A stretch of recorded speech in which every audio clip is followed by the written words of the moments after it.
Dardy, c'est 250 salariés en insertion, 60 salariés permanents, 35 équipes. Alors on est situé à Dardy, entre Dardy et la Tour de Salvani, au domaine de la Beffe. Ça c'est pour le siège social. On a une menuiserie à Limonest, dans la Téclide, qui a 25 salariés en insertion, qui fait des composteurs.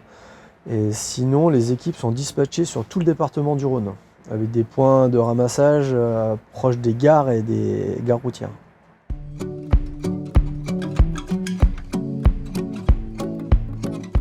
Les gens qui viennent chez nous ont forcément un agrément Pôle emploi pour pouvoir travailler sur le sol français.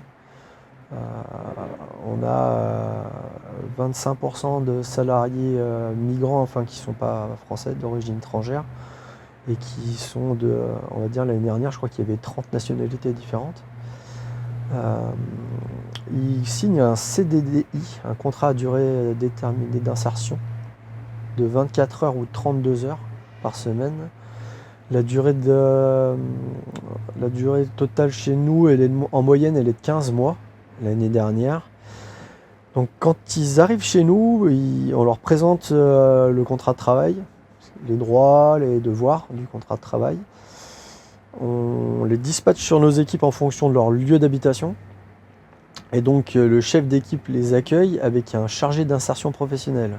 Il signe, en plus d'un contrat, il signe un projet professionnel. C'est-à-dire que quand ils rentrent chez nous, ils doivent obligatoirement faire des démarches d'insertion. Donc ça peut être des démarches de logement dans un premier temps, s'ils ont des problèmes de logement, des démarches de santé, mais aussi des démarches de formation.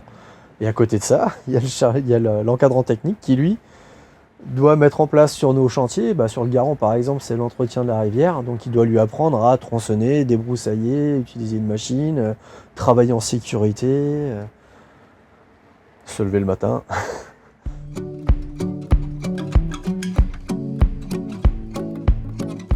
Alors c'est des gens qui viennent de tout horizon,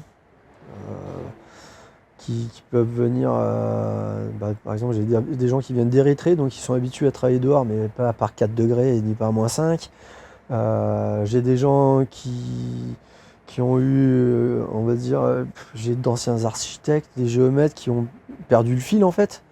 Donc là c'est juste les remettre, leur redonner confiance en eux, leur dire qu'ils sont capables de faire des choses. Il n'y a pas que cette spirale infernale, je perds mon emploi, je tombe dans l'alcool, je perds ma femme. Enfin, ils ont tous une histoire différente, mais leur objectif c'est pas forcément de travailler dehors. Et puis des fois ils se disent oulala, travailler dehors ça va être compliqué, ça va être dangereux. Et en fait, vu que c'est difficile et qu'il y en a d'autres qui sont aussi dans la difficulté, ce fait de travailler dehors c'est même un avantage en fait. C'est ça ressout les équipes, enfin, on se rend compte, les équipes, bon, on leur donne des numéros, mais la BV4, c'est celle qui travaille pour le Garon. Tu demandes à n'importe quel salarié de la BV4, la meilleure c'est la 4. La 12, la meilleure c'est la 12. Donc ils ont une identité très forte sur ce groupe-là, avec l'encadrant technique.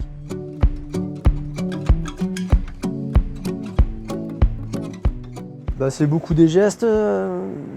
Après, avec d'autres salariés qui sont là depuis plus longtemps, qui parlent peut-être un peu la langue ou un dialecte un peu similaire. Donc des fois on essaye de mettre des gens de nationalité, ou on va dire de bassin de vie à peu près, enfin des gens qui viennent d'Érythrée, du Soudan, tout ça. Enfin, il y a des gens qui ont des notions d'anglais, donc les chefs d'équipe ont souvent une notion d'anglais, donc on peut faire parler ça. Mais dans tous les cas, on les forme au français, donc ça s'appelle français langue étrangère. Donc on a une formation en interne avec une salariée des brigades nature qui les forme pendant 3 mois au rudiment de la langue française. Et on a aussi des fiches en plusieurs langues avec le nom des outils et puis les bases, on va dire.